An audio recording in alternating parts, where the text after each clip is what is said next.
राहुल गांधी ने financial times को दिए एक इंटरव्यू में ये दावा किया है कि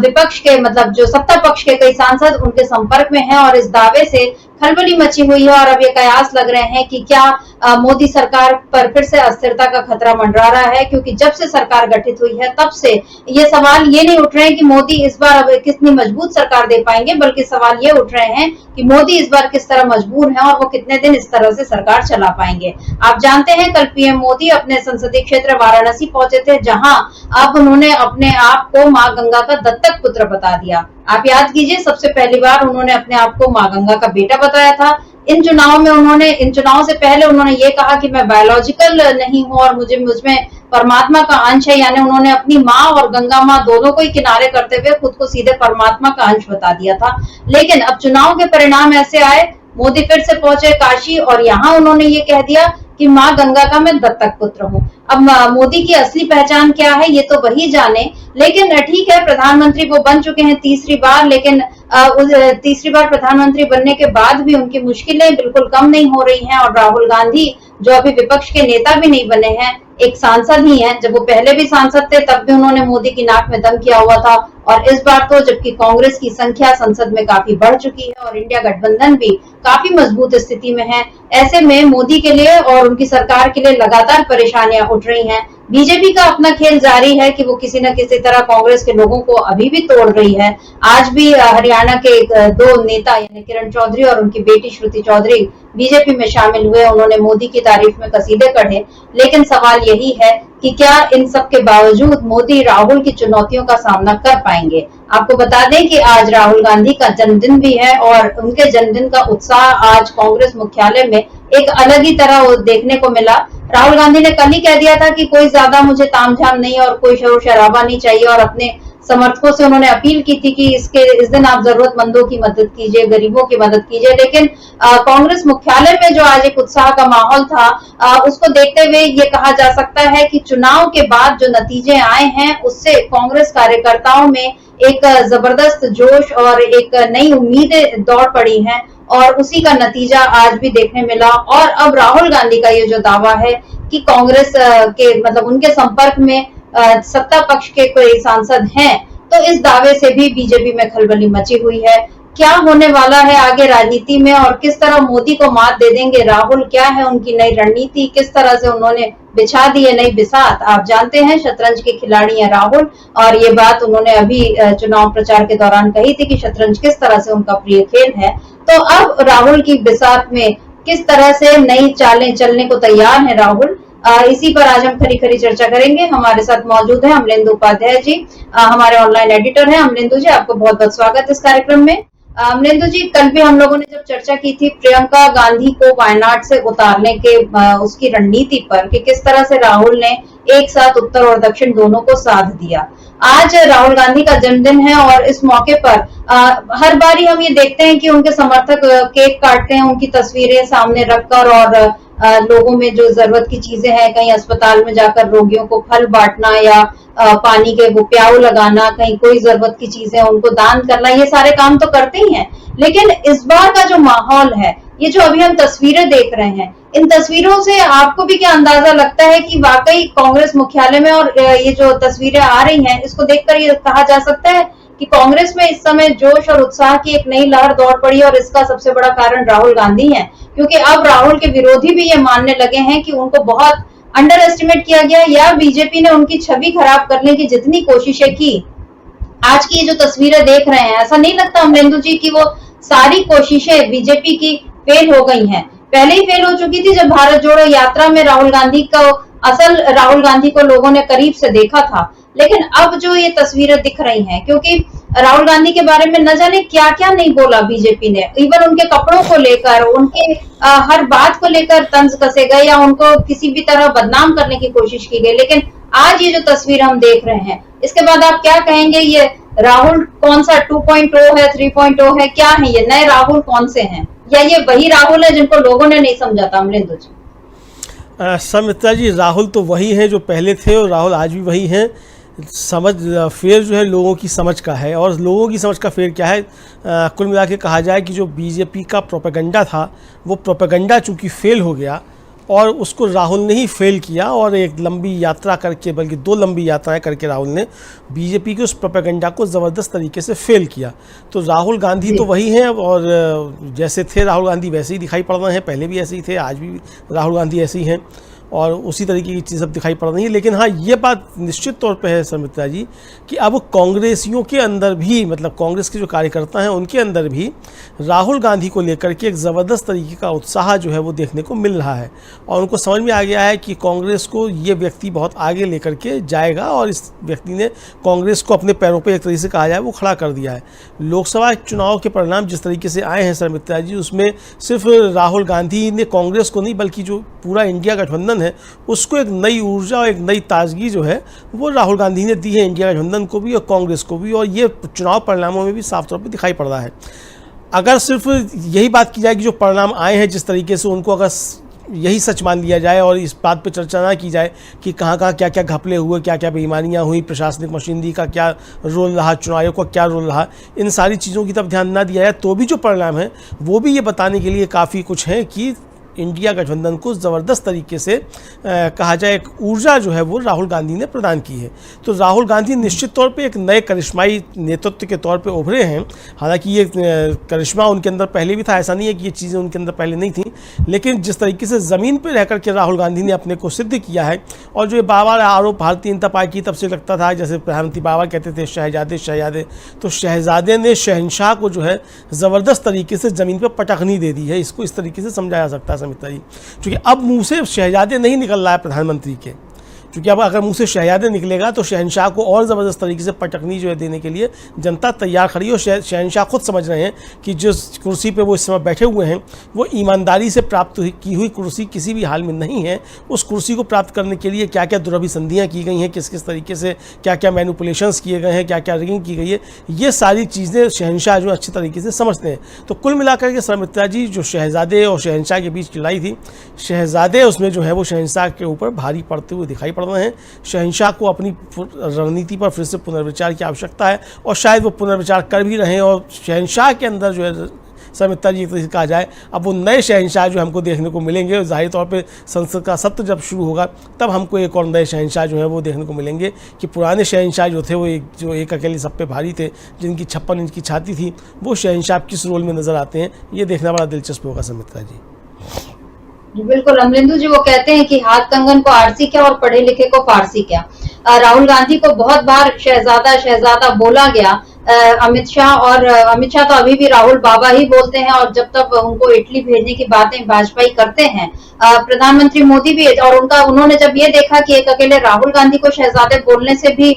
बीजेपी का काम नहीं सध रहा है, तो फिर उन्होंने तेजस्वी यादव को भी शहजादा बोला, उन्होंने अखिलेश यादव को भी शहजादा बोला। यानी उन्हें हर उस नेता से तकलीफ थी जो उनके खिलाफ आवाज उठाता था, और फिर इसको वो बड़े अपनी सुविधा से उन्होंने परिवारवाद का नाम दे दिया कि हम तो परिवारवाद के। यही किरण चौधरी को वो और श्रुति चौधरी को वो बीजेपी में शामिल करते हैं तो उनको परिवारवाद नहीं नजर आता। या जो असली शहजादे जिनको मतलब अपने खैर वो महाराजा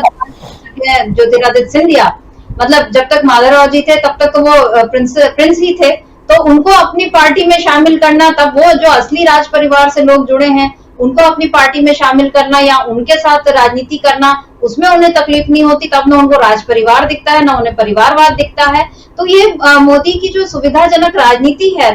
इसको भी जनता ने सामने सामने ही देख लिया, और दूसरी ओर ये भी देखा कि राहुल गांधी किस तरह लोगों के बीच जाते हैं। और ऐसा नहीं है कि वो अभी निकले, अमरिंदु जी जब वो नियामगिरी के जंगलों में जब वो वेदांता वाला मामला चल रहा था वो तब भी वहां गए, भट्टा परसौल भी वो गए, मंदसौर में भी वो जीतू पटवारी के पीछे बाइक पर बैठ के वो जहां पर किसानों पर गोलियां चली वहां गए। ये मतलब लगातार राहुल गांधी करते रहे, वो हमेशा से लोगों के बीच जाते रहे हैं। लेकिन तब मीडिया ने एकदम उनके खिलाफ मोर्चा खोलकर रखा था, और अभी भी वो इस तरह से ही हो रहा है। लेकिन अब राहुल गांधी ने जब ये दोनों यात्राएं की और उसके बाद जिस तरीके से वो एकदम से लाखों लोगों के साथ जीवंत संपर्क उनका हो गया, और उसके बाद हमने देखा कि पिछले पूरे 1-1.5-2 सालों में वो कितने बार कुलियों के बीच, मजदूरों के बीच, किसानों के बीच, कहीं बढ़ई लोगों के बीच, हर किसी के पास ऐसे पहुंचे, या गिग वर्कर्स या छात्र छात्राओं के बीच, सबके पास वो पहुंचे। तो राहुल गांधी की ये जो छवि बिगाड़ने की कोशिश थी, उस पर जितने करोड़ों खर्च किए होंगे उन सबको राहुल गांधी ने बिल्कुल ध्वस्त कर दिया। और तब अब जाकर ये जो हम स्क्रीन पर तस्वीरें देख रहे हैं, देखिए राहुल गांधी की ऐसी तस्वीरें हमको पहले कभी देखने नहीं मिली, लेकिन अब कांग्रेस का एक जो नया आत्मविश्वास है कि खड़गे जी के साथ राहुल गांधी केक काट रहे हैं और बगल में खड़े केसी वेणुगोपाल और प्रियंका गांधी और पीछे अजय माकन, यानी वही लोग जो हमेशा से उनके करीबी रहे हैं। अब इस पे लोगों को दिक्कत हो सकती है। बहुत संजय निरुपम जैसे लोग जिन्होंने ये बोलकर कांग्रेस छोड़ दी थी कि वहां पर सत्ता के 5 केंद्र हैं, लेकिन उन लोगों को बीजेपी में इस तरह के केंद्र नहीं दिखाई देते जहां पर बिल्कुल एक आदमी और या 2 आदमियों के भरोसे पूरी सरकार चलती है, लेकिन उसमें उनको कोई तकलीफ नहीं नजर आती। बहरहाल ये उनका नजरिया है। लेकिन हम बात कर रहे हैं राहुल गांधी की, जिन्होंने अब एकदम नई बिसात बिछा दी है। कल प्रियंका गांधी के लिए जिस तरह से परसों जो ये घोषणा हुई कि वो वायनाड से चुनाव लड़ेंगी, उसके बाद से अमरेंदु जी एक नई हलचल मची हुई है और बार बार ये सवाल उठाए जा रहे हैं कि आखिर इस फैसले के पीछे क्या रणनीति है राहुल की। राहुल की इस रणनीति पर हम चर्चा करेंगे। पहले प्रियंका गांधी का एक ट्वीट आज का देख लेते हैं जो उन्होंने अपने भाई को जन्मदिन के मौके पर दिया है। यहाँ पर प्रियंका गांधी लिखती हैं कि happy birthday to my beloved brother whose unique presence on my life, the universe and everything lights up the path। यहाँ पर वो लिख रही है उनको कि always my friend, my fellow traveler, argumentative guide, philosopher and leader, keep shining, love you। ये जो लिख रही है प्रियंका गांधी अपने भाई के लिए शुभकामनाएं दे रही हैं, कि जो बोल रही है कि उनका यूनिक पर्सपेक्टिव है लाइफ पर, जिससे मतलब एक अनोखा नजरिया जो है वो हर रास्ते को एक रोशन कर देता है। और यहाँ पर उन्होंने अपने भाई के लिए एक आर्गुमेंटेटिव गाइड यानी कि एक ऐसा क्या बोल सकते हैं उसको, निदेशक या एक ऐसा गाइड जो जिसके साथ आप बहस भी कर सकते हैं लेकिन वो आपको सही राह बताता है। इसके साथ उन्होंने राहुल गांधी को ये बताया है कि वो उनके केवल मार्गदर्शक ही नहीं बल्कि उनके दोस्त भी हैं। और प्रियंका गांधी और राहुल गांधी की ये टीम, कल भी हमने इस टीम पर चर्चा की थी अमरेंदु जी, आज उसी चर्चा को थोड़ा और आगे बढ़ाएंगे कि प्रियंका गांधी वायनाड अगर जाती हैं, जिसके बारे में अभी बीजेपी के मेरा ख्याल एक कोई उप मुख्यमंत्री उन्होंने कुछ अपने ज्योतिषी गणना करके ये बताया है कि प्रियंका गांधी वायनाड हार जाएंगी। ये वो ज्योतिषी गणना कर रहे हैं। अभी से बीजेपी के नेताओं की ये खलबली समझी जा सकती है कि अभी तो पर्चा नहीं भरा लेकिन प्रियंका की हार की भविष्यवाणियां बीजेपी के नेता करने लगे हैं। बहरहाल जब प्रियंका वहां पहुंचेंगी तब पता चलेगा कि होना क्या है। लेकिन अभी जो दिख रहा है कि दक्षिण तो राहुल गांधी ने और कांग्रेस ने पहले ही साध लिया था, प्रियंका गांधी को वहां भेजकर एक मजबूती तैयार की जा रही है। लेकिन इधर उत्तर का क्या हाल होगा, क्योंकि उत्तर भारत में हम देखें तो हरियाणा है चाहे बिहार है, यहाँ पर कांग्रेस की सीटें बढ़ी हैं और यूपी तो है ही, जहां पर कांग्रेस ने पिछले बार की 1 सीट से अब 6 सीट हो गई है। बिहार में 9 सीटों पर कांग्रेस लड़ी, 4 सीटें उसके खाते में आ गई। इधर हरियाणा में 5 सीटें उसके खाते में आई। ये सब जो गेन है ये बता रहा है कि कांग्रेस कहीं ना कहीं मजबूत अब हो रही है और इसी का असर है कि राहुल गांधी ने अब ये तय किया है कि वो रायबरेली में बने रहेंगे। अमरेंदु जी, आपको क्या लगता है कि रायबरेली में बने रहकर राहुल अब क्या एक पूरे नेशनल लीडरशिप मतलब संभालने के लिए तैयार हो चुके हैं, क्योंकि यहाँ पर यूपी और उसके साथ साथ पंजाब, बिहार, हरियाणा, हिमाचल प्रदेश, इन तमाम जगहों पर राहुल की प्रेजेंस अब दिखेगी उस तरह से, क्योंकि अब जो बाकी जगहों पर जब भी विधानसभा चुनाव होंगे या अगले लोकसभा चुनाव की तैयारी, क्योंकि मोदी 3.0 तो हो गया, कब तक ये कायम रहेगा नहीं कह सकते। अगर ये सरकार मान लीजिए 5 साल चलती भी है, तब उसके बाद जो अगले चुनाव होने हैं 2029 में, उसमें क्या राहुल एक आपको पूरा कांग्रेस के लिए जमीन तैयार करते हुए दिखाई दे रहे हैं? देखिए समिता जी, राहुल गांधी ने कांग्रेस के लिए काफ़ी ज़मीन तैयार कर दी है और बाकी वो ज़मीन तैयार करने के लिए काम करेंगे। उनकी रणनीति को देख करके समझा जा सकता है, क्योंकि जिस तरीके की उन्होंने सियासी बिसात बिछाई है उससे साफ समझा जा सकता है कि अब उनका ध्यान जो है दक्षिण को सेव कर लिया और नॉर्थ की तरफ बढ़ना है। ये उनका लक्ष्य एक तरीके से साफ दिखाई पड़ रहा है। क्योंकि प्रियंका गांधी को जिस समय घोषणा की जा रही थी कि वो वायनाड से लड़ेंगी और राहुल गांधी जो रायबरेली अपने पास रखेंगे, उस समय जो बातें मल्लिकार्जुन खड़गे ने कही, राहुल गांधी ने कही और प्रियंका गांधी ने कही, उन बातों का साफ साफ निहितार्थ ये है कि राहुल गांधी अब उत्तर की तरफ ज़्यादा फोकस करेंगे, क्योंकि यहाँ पार्टी को आगे बढ़ाना है। और यहाँ स्ट्राइक रेट भी जो है वो कांग्रेस का ठीक ठाक अच्छा स्ट्राइक रेट है। जैसे आपने भी बताया कि भाई आज देखा जाए तो दूसरी बड़ी मतलब विपक्ष में सबसे बड़ी पार्टी बिहार से अगर निकल करके आई है तो वो कांग्रेस है।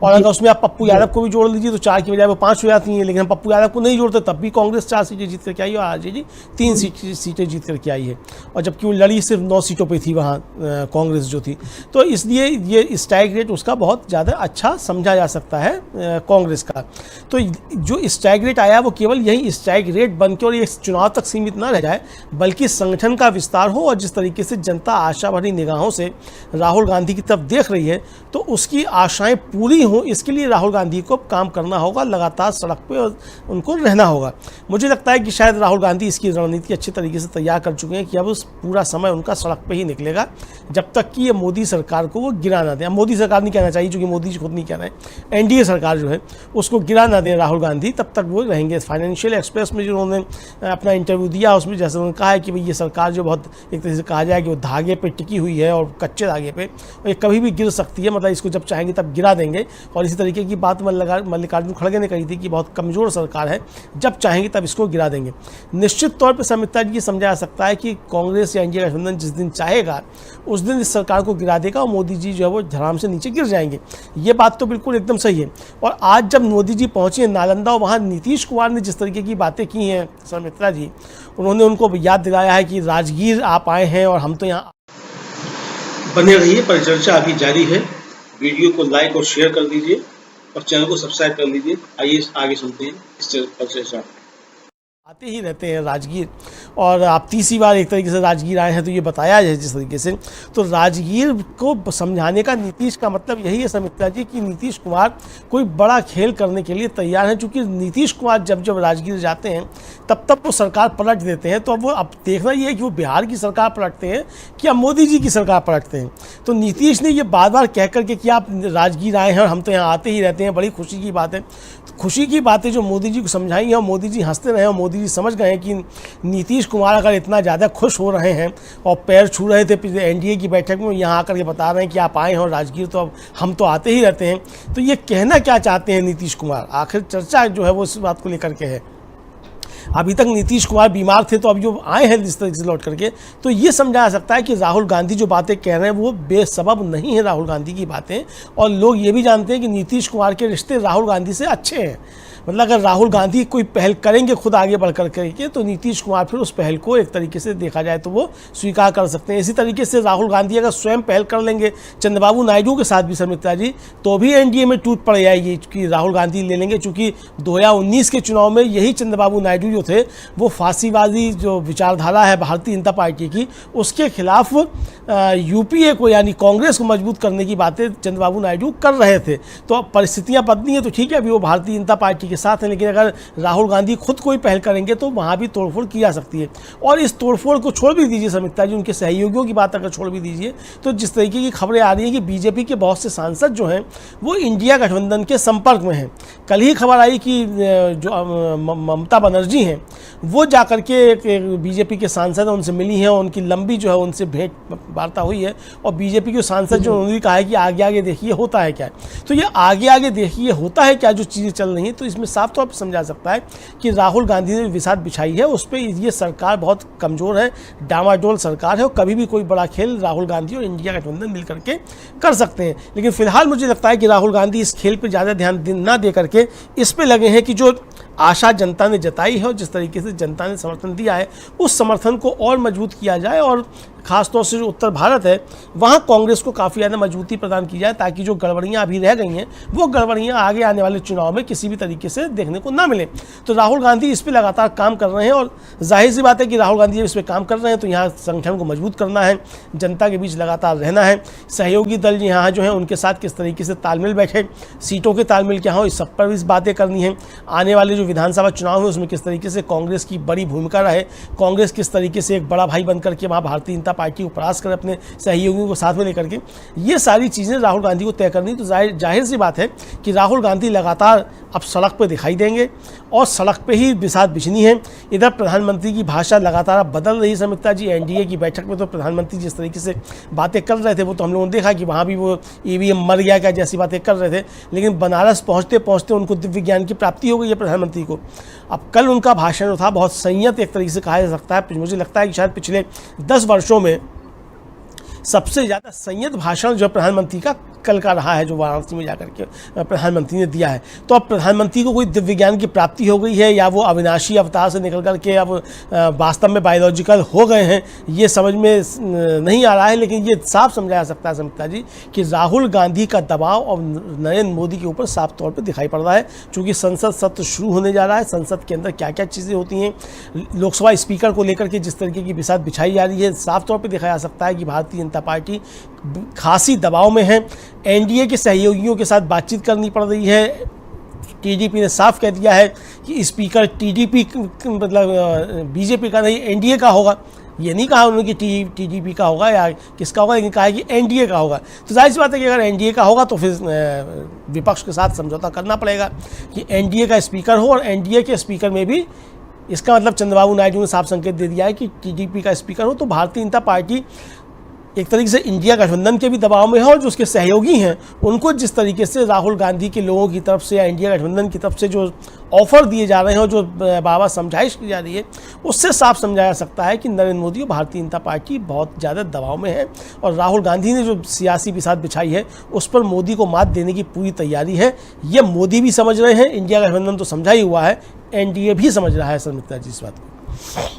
जी बिल्कुल, राहुल ने जैसी बिसात बिछा दी है उसमें इतनी समझ में आने लगा है कि इस पर अगर सोच समझकर एनडीए नहीं चला, मतलब अभी खेल, पहले भी हमने ये देखा था कि पूरे चुनाव में राहुल मुद्दे तय करते थे और फिर बीजेपी या मोदी उस पर बात करते थे। अभी तक होता ये था कि मोदी कोई बात करते थे और कांग्रेस फिर उसका जवाब देती थी, लेकिन इन चुनावों में बिल्कुल उसका उल्टा ही हुआ। और मोदी की भाषा पर तो बार बार हमने चर्चा की कि कहीं वो ईवीएम को, अभी जैसे आपने बताया कि वो ईवीएम जिंदा है क्या, उन्होंने ये पूछा। उसके पहले उन्होंने कि इलेक्टोरल बॉन्ड को लेकर ये कहा था कि जो लोग अभी इस पर नाच रहे हैं वो लोग पछताएंगे, और इसी तरह की बातें उन्होंने बार बार कही हैं, चाहे मंगलसूत्र को लेकर, चाहे भैंस चोरी करने को लेकर। लेकिन राहुल गांधी ने अभी जो फाइनेंशियल टाइम्स को अपना इंटरव्यू दिया उसमें उन्होंने ये खास बात कही कि न्यायिक प्रणाली, मीडिया, संवैधानिक संस्थाएं सभी हमारे लिए बंद थे, यानी विपक्ष के लिए बंद थे। तब हमने फैसला किया कि हमें अपने दम पर ही चुनाव लड़ना होगा। हमारे खिलाफ जो दीवार खड़ी की गई उस चुनाव में सफल होने वाले बहुत से विचार उसी से आए थे। ये राहुल गांधी ने ये कहा है, यानी वो बार बार ये बता रहे हैं कि ठीक है चुनाव खत्म हो गए हैं, लेकिन जो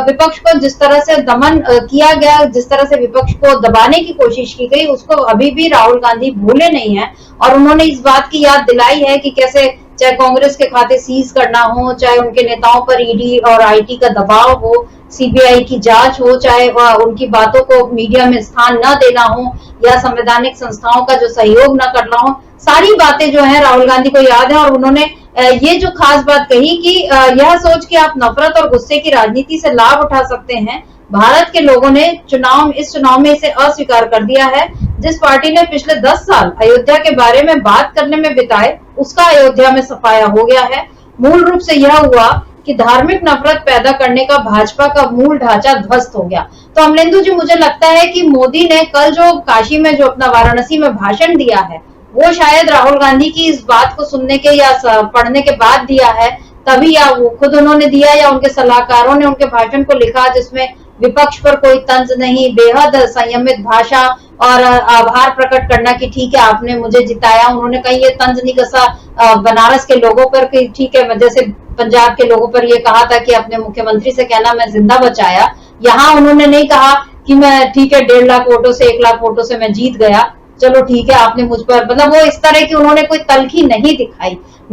इसका सबसे बड़ा कारण यही है कि मोदी को भी अब हकीकत समझ में आ रही है कि क्या अब तक उनकी पार्टी करते आई है, किस तरह से 10 साल में नफरत की जो राजनीति की है उसको इस देश की जनता ने नकार दिया है। ये बात राहुल गांधी कह रहे हैं। और दूसरी बात, मोदी के नरम पड़ते तेवर का क्या ये भी एक वजह हो सकती है अमलेंदु जी की अजय राय ने हाल ही में एक चैनल में इंटरव्यू में फिर से ये दावा किया कि मोदी अगर अभी भी चाहें तो इस्तीफा देकर दोबारा चुनाव लड़कर दिखा दें और मैं उनको हरा दूंगा। ये दावा अभी भी अजय राय कर रहे हैं, कांग्रेस के नेता जिन्होंने बहुत मुश्किल खड़ी कर दी थी मोदी के सामने और बहुत मुश्किल से मोदी चुनाव जीत पाए, लेकिन अजय राय है कि मैं अभी भी मोदी को हरा सकता हूं। यानी कांग्रेस के हौसले अभी भी बुलंद हैं और बिल्कुल कहीं से कमजोर नहीं पड़े हैं। और यूपी में जो हाल हमने देखा अभी है, राहुल गांधी ने तो कह ही दिया कि अयोध्या में ही उसका सुपड़ा साफ हो गया। यानी अयोध्या नहीं जीत पाई बीजेपी, वाराणसी में मुश्किल से जीती। अब उपचुनाव होने हैं और अभी से अखिलेश यादव और राहुल गांधी की जोड़ी जो है वो फिर से धूम मचाने को तैयार है। इधर अब बाकी लोगों के तेवर भी जो नरम पड़ते जा रहे हैं। हालांकि हरियाणा में ये जो हुआ है कि किरण चौधरी और श्रुति चौधरी जो वापस आ रहे हैं, मतलब वापस क्या कांग्रेस छोड़कर आ रहे हैं बीजेपी में, क्योंकि उनको ऐसा लग रहा है कि कांग्रेस में उनको जो मिलना चाहिए था नहीं मिला, और छोड़ने के वही बहाने कि एक ही लीडरशिप है और एक ही की बात चलती है और वहां लोकतांत्रिक वो नहीं है।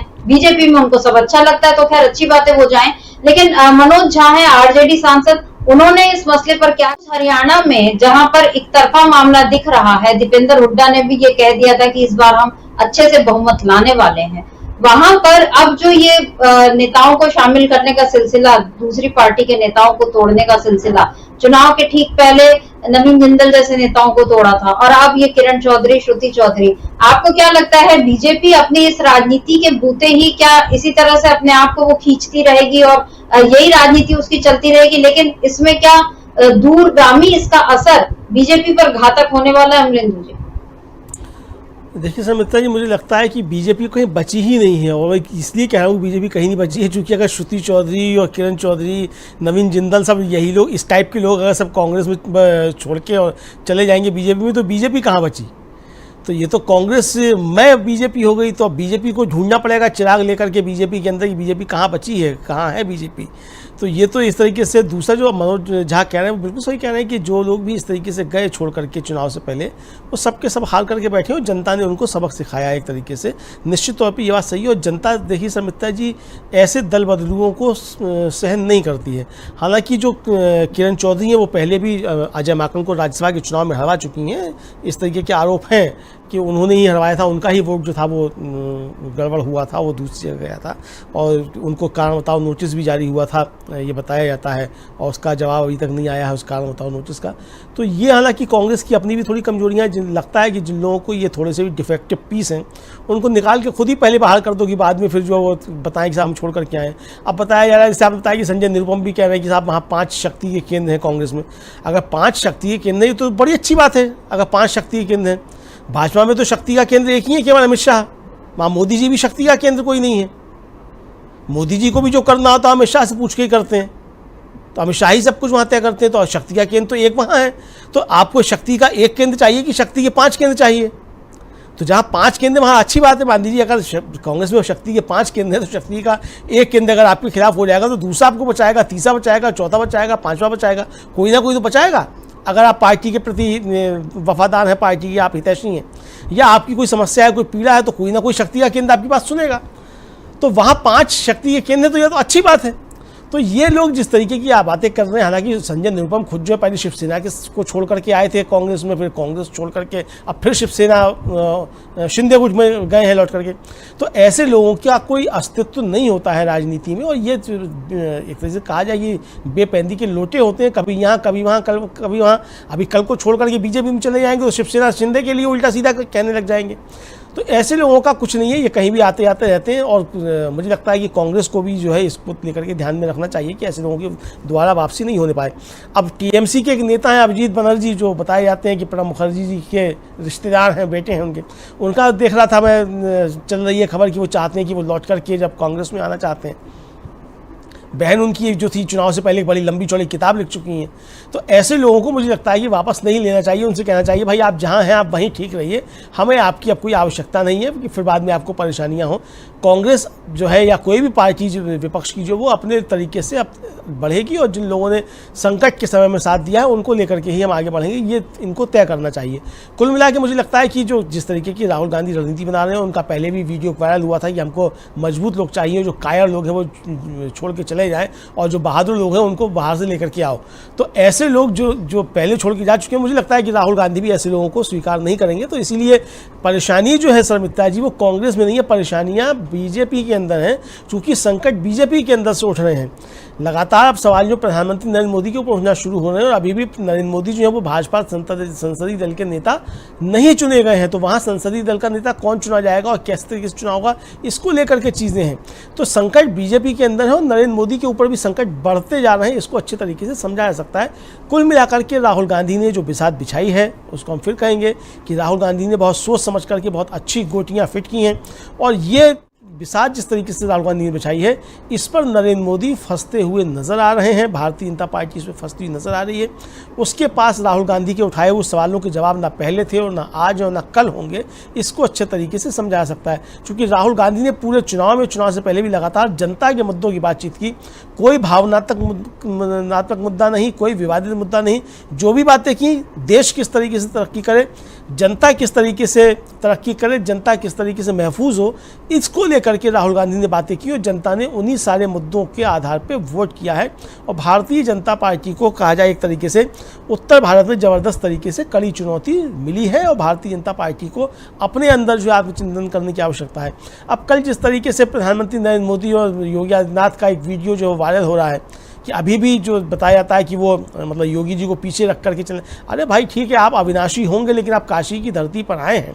तो यहाँ का मुख्यमंत्री है वो कम से कम आपके साथ होना चाहिए था, भले ही वो आपकी पार्टी का हो। मान लीजिए अगर यहाँ उत्तर प्रदेश में अखिलेश यादव की सरकार होती तो क्या अखिलेश यादव इसी तरीके से पीछे चल रहे होते नरेंद्र मोदी के? कतई नहीं चल रहे होते। अगर मुख्यमंत्री की हैसियत से उनको अगवानी करनी भी पड़ती प्रधानमंत्री की तो आमने सामने की मुलाकात होती, हाथ मिलाया जाता और साथ साथ चलते। तो आप अपने ही मुख्यमंत्री का जिस तरीके से एक तरीके से कहा जाए अपमान कर रहे हैं और लोग इसको लेकर के सोशल मीडिया पे तमाम तरीके के कमेंट्स कर रहे हैं सुमित्रा जी, तो ये अब जो एक तरीके से कहा जाए कि जो विचार करना है वो प्रधानमंत्री नरेंद्र मोदी को अपनी रणनीति को लेकर के करना है। हालांकि हम फिर कहेंगे कि उनका कल का जो भाषण है उसमें काफ़ी कुछ सुधार देखने को मिला है और एक तरीके से कहा जाए कि राहुल गांधी का और इंडिया गठबंधन का दबाव साफ तौर पर नरेंद्र मोदी के ऊपर दिखाई पड़ रहा है कल के उनके भाषण में। तो आगे भी उनको अपने लोगों के साथ भी बर्ताव करते समय ये बात ध्यान में देना पड़ेगा कि इस तरीके के सुअवसर आए कि राहुल गांधी जिस तरीके से मल्लिकार्जुन खड़गे को केक खिला रहे हैं और मल्लिकार्जुन खड़गे राहुल गांधी को केक खिला रहे हैं, नरेंद्र मोदी भी इसी तरीके से केक खिलाते हुए मिठाई खिलाते हुए योगी आदित्यनाथ को नजर आए और योगी आदित्यनाथ भी जो है मोदी जी के साथ बराबरी का बर्ताव करते हुए दिखाई पड़े, मोदी जी योगी जी के साथ बराबरी का बर्ताव करते हुए नजर आए। ये मुझे लगता है कि सुअवसर भारतीय जनता पार्टी के अंदर आना चाहिए, तभी भारतीय जनता पार्टी बचेगी, वरना भारतीय जनता पार्टी को मोदी जी किनारे लगा चुके हैं और राहुल गांधी का दबाव साफ तौर पर समझा जा रहा है। सुमित्रा जी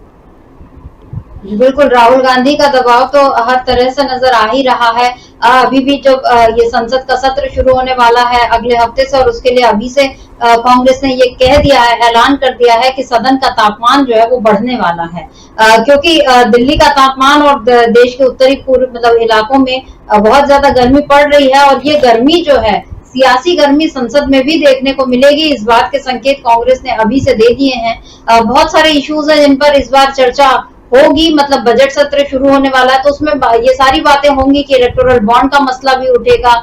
इसके अलावा जो शेयर घोटाला जिसके बारे में कल सेबी से भी मुलाकात की इंडिया गठबंधन के नेताओं ने और राहुल गांधी ने इस घोटाले को सबसे पहले इसमें बता दिया था कि मोदी और शाह किस तरह से इसके लिए आरोपी हैं, ये राहुल गांधी ने कह दिया था। तो राहुल गांधी जब संसद गठित भी नहीं हुई उसके पहले से वो एक तरह से नेता प्रतिपक्ष की भूमिका निभा रहे हैं। हालांकि सदन के भीतर वो इस भूमिका को नहीं निभाएंगे, इसके भी कयास हैं, क्योंकि राहुल गांधी अपने आप को फ्री रखना चाहते हैं ताकि वो देश भर में घूम सकें और कांग्रेस के लिए जमीन तैयार कर सकें। और इन चुनाव में जो बीजेपी के लिए कहा गया था कि दक्षिण में साफ और यूपी में हाफ, और बिल्कुल वैसा ही हुआ भी। दक्षिण में तो बीजेपी का कुछ आधार बचा नहीं और वहीं यूपी में भी, यानी उत्तर भारत में और यूपी में उसकी सीटें जिस तरह से कम हुई हैं, इसी से समझ में आ रहा है कि बीजेपी के लिए हालत इस बार बहुत मुश्किल है। और कल राहुल गांधी ने जिस तरह से परसों जो इंटरव्यू दिया फाइनेंशियल टाइम्स को, उसमें उन्होंने कहा कि इस बार सदन में संख्या बल जो है वो बहुत नाजुक है और जरा एनडीए के सहयोगी इधर से उधर हुए और सारा खेल पलट जाएगा, ये राहुल गांधी का कहना था। अमरेंदु जी इस खेल को भी समझ लेते हैं। जैसे अभी बहुमत के लिए जो 272 का आंकड़ा है उसमें बीजेपी के पास है 240 सीटें अपनी, और फिर वो बाकी जेडीयू और टीडीपी और चिराग पासवान और हम इन सब की पार्टियों के भरोसे जो है उसके पास पूरे सांसद हैं,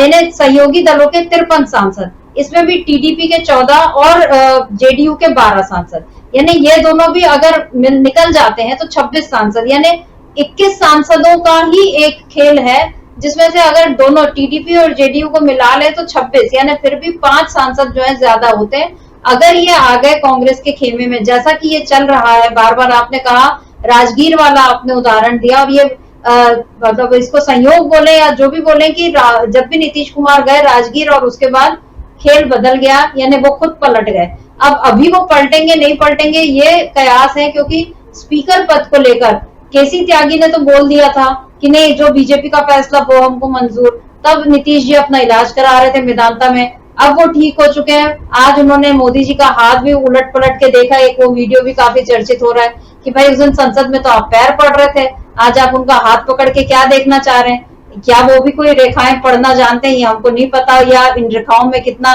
बात सच्ची होती नहीं होती, इस बारे में भी हम कुछ नहीं कह सकते। और मोदी जी का हाथ नीतीश कुमार ने क्यों पकड़ा ये भी हम नहीं बोल सकते। हाथ पकड़ के झटकने वाले हैं या ये बताने वाले हैं कि बस तुम्हारा हमारा साथ यहीं तक है, कुछ भी नहीं कह सकते। जेडीयू का कुछ भरोसा नहीं है, और दूसरी ओर टीडीपी जिसने ये कह दिया कि एनडीए का ही स्पीकर होगा। अब नेंदू जी, मान लीजिए अगर ये स्थिति आती, उस दिन भी मैंने आपसे इस बारे में चर्चा की थी कि अगर ऐसा होता है कि टीडीपी को ये लगता है कि यहाँ बीजेपी हावी होने की कोशिश कर रही है, तो कितना मुश्किल होगा उसके लिए ये फैसला लेना कि नहीं, अब मुझे बीजेपी के साथ नहीं रहना है। मान लीजिए जेडीयू रह जाती है बीजेपी के साथ और टीडीपी इधर आ जाती है इंडिया गठबंधन में, तब भी क्या संसद में खेल बिगड़ सकता है एनडीए सरकार के लिए? देखिए समिता जी, निश्चित तौर पे खेल तब भी बिगड़ सकता है, और अगर टीडीपी अपना उम्मीदवार खड़ा कर देती है, मान लीजिए स्पीकर पद के लिए, और इंडिया गठबंधन उसको सपोर्ट करता है कि उसको समर्थन कर देता है, तो ये बड़ा शर्मनाक पल जो है वो नरेंद्र मोदी और बीजेपी के लिए होगा उस समय। क्योंकि हार जीत से अलग जो है वो जिस तरीके से शर्मनाक एक तरीके से होगा नरेंद्र मोदी के लिए, बीजेपी के लिए, वो देखने लायक चीज़ होगी। क्योंकि आप अभी तक दावा कर रहे थे एनडीए सरकार, अगर आप इसका मतलब ये साफ समझा जाएगा कि नरेंद्र मोदी बहुत ज़्यादा रिजिड हैं और एनडीए की सरकार को चलाना नहीं चाहते, संकेत फिर यही जाएगा। और सिर्फ ये चीज़ सिर्फ टीडीपी के साथ फिर नहीं रहेगी समिता जी, जो छोटे दल बीजेपी के साथ में हैं उनके सामने फिर ये प्रश्न होगा कि वो बीजेपी के साथ कितनी दूर तक आगे जाएं और कब बीजेपी की सरकार को गिरा दें। और इसी तरीके से अगर राहुल गांधी या इंडिया गठबंधन कोई पहल कर देता है तो ऐसे में ये सारे छोटे दल जो हैं वो भाग करके आ जाएंगे इंडिया गठबंधन के साथ में, और फिर ये सरकार जो है वो अपनी एक तरीके से कहा जाए वो गिर जाएगी। तो ये चीज़ें हो सकती हैं। कुल मिलाकर के समिता जी, मुझे लगता है कि चीज़ें जो हैं वो बीजेपी को तय करनी है, बीजेपी यानी कि नरेंद्र मोदी को तय करनी है कि वो टकराव का रास्ता चाहते हैं या ये चाहते हैं कि शांति के साथ उनकी सरकार चलती रहे। अगर नरेंद्र मोदी ये तय कर चुके हैं कि उनको सरकार गिरानी है तो वो तो निश्चित तौर पे फिर वो टकराव का रास्ता अख्तियार करेंगे, फिर चाहे वो विपक्ष के साथ टकराव का रास्ता हो, चाहे वो एनडीए के सहयोगियों के साथ कोई टकराव का रास्ता हो। लेकिन अगर उनकी इच्छा सरकार चलाने की होगी, वो प्रधानमंत्री बने रहने की होगी, तो नरेंद्र मोदी को अब झुक करके चलना पड़ेगा या झुक करके चलने की आदत डालनी होगी। अभी तक तो वो एक अकेले सबके ऊपर भारी थे, लेकिन अब वो एक अकेले सबके ऊपर भारी नहीं रहेंगे, वो अब चूंकि भार हो चुके हैं। और जिस तरीके से अजय राय ने चुनौती दी कि भाई आप इस्तीफा देकर के चुनाव लड़ लीजिए, तो ये साफ तौर पे समझा जा सकता है कि वो किस तरीके से मतलब संकट है नरेंद्र मोदी के सामने। और ये बात सही है सर मित्रा जी कि अगर आप 1.5 लाख वोटों से सिर्फ जीत करके आते हैं, जहाँ आपकी 4.5 लाख की जीत थी, और आप जहाँ से सांसद हैं, तो आप समझ सकते हैं कि किस तरीके से वो उनके सामने दिक्कतें पैदा हैं नरेंद्र मोदी के सामने। तो नरेंद्र मोदी अब जिताऊ जो है वो आइकन नहीं है, मतलब नहीं जिता सकते किसी को, खुद जीत के आ जाए, यही बड़ा संकट है। तो नरेंद्र मोदी को अब अपने बर्ताव में जो है वो परिवर्तन करना पड़ेगा। इसको अच्छे तरीके से समझा जा सकता है, और ये बात एक तरीके से उनको विपक्ष भी लगातार समझा रहा है और नरेंद्र मोदी को खुद भी ये बात समझनी होगी। तो अगर इस तरीके की जैसी चीज़ें चल रही हैं स्पीकर के पद को लेकर के सर मित्रा जी, तो वो साफ तौर पर समझा जा सकता है कि नरेंद्र मोदी को अब यहाँ समझौते करने पड़ेंगे। और जो खबरें आ रही हैं वो खबरें सर मित्रा जी यही आ रही हैं कि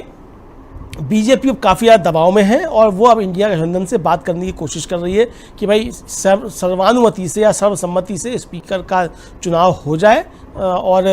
डिप्टी स्पीकर का पद जो है वो विपक्ष को दे दिया जाए। और इधर वहाँ अंदर बातें चल रही हैं कि किस तरीके से विपक्ष मतलब एनडीए का जो है मतलब खासतौर से टीडीपी का जो स्पीकर दे दिया जाए, इस तरह की बातें चल रही हैं। और अगर ये बातें समिता जी नहीं होती हैं और इस चीज़ें नहीं होती हैं तो जाहिर सी बात है कि 70 सालों में पहली बार मुझको लगता है कि शायद फिर लोकसभा स्पीकर पद के लिए कोई चुनाव होगा, क्योंकि इंडिया गठबंधन फिर इस पर पूरा है कि अगर सर्वसम्मति से नहीं होता है और डिप्टी स्पीकर का पद विपक्ष को नहीं मिलता है तो फिर दोनों पदों पर फिर चुनाव होगा। चुनाव के जरिए फिर ठीक कि आपका जीते आपका, हमारा जीते हमारा, देखा जाएगा। अगर चुनाव की कोई स्थिति बनती है सुमित्रा जी, तो ये बीजेपी के लिए भी परेशानी करने वाली चीज़ें होंगी। फ्लोर मैनेजमेंट फिर बीजेपी को स्पीकर के चुनाव से ही करना शुरू करना पड़ जाएगा। आने वाले दिनों में फिर आपको किस तरीके से पास कराने हैं बिल, उनके लिए तो आपको फ्लोर मैनेजमेंट करना ही करना होगा, लेकिन अभी ही आपको जो है वो स्पीकर बनाने के लिए फ्लोर मैनेजमेंट करना पड़ जाएगा, और यहीं से आपकी एक हार जो है वो शुरू हो जाएगी। भले ही आप अपना स्पीकर जिता करके ले जाए, लेकिन आपकी हार की शुरुआत इस मायने में हो जाएगी कि आपको अब कदम कदम पर फ्लोर मैनेजमेंट करना होगा, चूंकि विपक्ष इतना ज़्यादा मजबूत है। राहुल गांधी ने जो कहा है कि अब विपक्ष इतना मजबूत है कि वहाँ उसको लगातार मुकाबला करना पड़ेगा। कल सुप्रिया श्रीनेत जो कांग्रेस की प्रवक्ता है, उन्होंने जो अपनी पीसी की थी उसमें भी उन्होंने कहा था कि अब ऐसा नहीं होगा, विपक्ष बहुत मजबूत है, आप कुर्सी की पेटियां बांध लीजिए। अब ऐसा नहीं हो सकता है कि राहुल गांधी 16 मिनट बोले तो उसमें 11 मिनट जो है वो टीवी पे ओम बिरला का चेहरा दिखाया जाता रहे। अब ये चीज़ें नहीं होंगी, इसको अच्छे तरीके से समझने की आवश्यकता। मुझे लगता है कि ये बात बीजेपी अच्छे तरीके से समझ रही है कि विपक्ष कितना मजबूत है और किस तरीके से जो अब तक माइक बंद कर दिया करते थे ओम बिरला, जो कि आरोप है कि वो कर दिया करते थे, हालांकि उन्होंने कहा था कि उन्हें नहीं मालूम है कि माइक कहाँ से बंद होता है, या कहीं दूसरी